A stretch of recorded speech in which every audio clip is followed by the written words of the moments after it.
Mapagpalang araw mga kataba. Yan, makikita nyo meron kaming bahay na pinuntahan.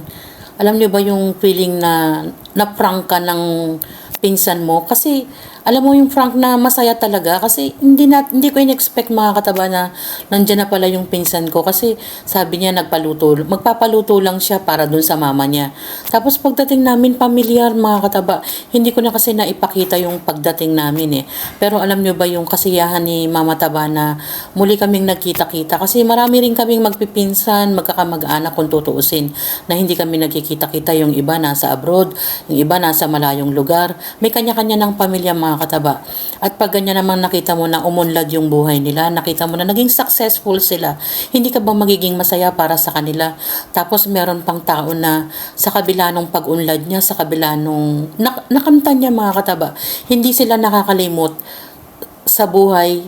Alam nyo ba habang bino-voice over ko to, hindi ko mapigilan na maging emotional kasi yung dumarating sa point ng buhay mo na bigla ka niyang maaalala tapos hindi ka naman humihingi ng tulong or what. Pero bubuhos yung biyaya. Hindi naman yung request ng pagkain mga kataba yung nangyari dyan kasi may dala kaming pagkain. Pinaluto yun eh. Ang alam ko nga kasi nasa abroad siya. Tapos makikita mo na nandyan siya, yung iba namin kamag-anak, yung auntie ko, yung mga pinsan namin.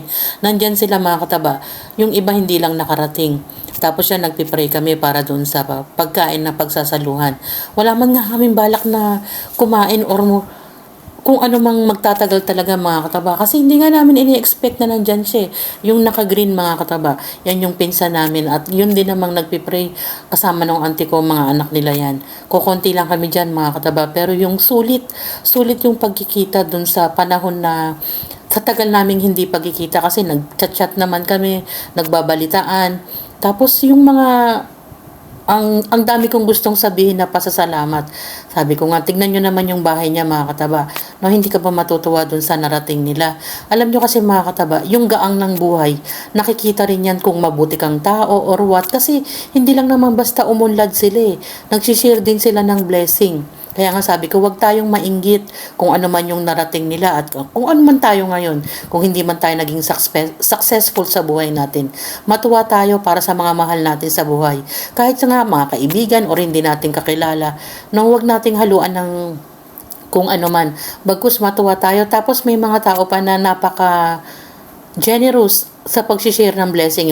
Yung pinsan din namin, yung mga apo-apo na namin yan, na active pa mga kataba, pero nakakatuwa kasi nga laro ng laro. Di ba nang malikot yung bata, wag lang may nararamdaman. So yan, siya din yung nagpapaingay dyan sa bahay. Napaka-active niya, napaka-hyper niya. Pero nakakatuwa kasi naglalaro sila ng papa niya. Tapos yung ilang oras lang na nilagi namin dyan mga kataba, sabi ko nga hindi ko matutumbasan yung oras. Sana nga sabi ko, kasi ilang araw lang sila, bakasyon lang para sa mga bata. Tapos babalik din mga kataba. Tapos sinulit pa yung pagkikita namin. Ang dami naming inuwing blessing. Simpleng titignan yung bahay mga kataba dyan sa up and down na bahay na yan, pero kakaiba yung design ng bahay nila at ang napakalinis. Sabi ko nga, yung mga makikita mo na mga ganyang pamumuhay mga kataba na narating nila, sabi ko napaka-overwhelming. Tapos ang babait din ng mga anak, dadalawang anak lang eh. Tapos sabi ko nga, yung mga araw na lumipas na hindi namin pagkikita, nasulit kahit sa ilang oras lang. Kaya nga sabi ko, hinahangad ko pa rin na muli kaming magkikita kahit na sa mga konting oras lang. Maraming salamat sa oras na ibinigay niya sa amin at sana magkaroon pa kami ng pagkakataon na magkita-kita at maraming salamat sa blessing din at ganun din sa mister niya.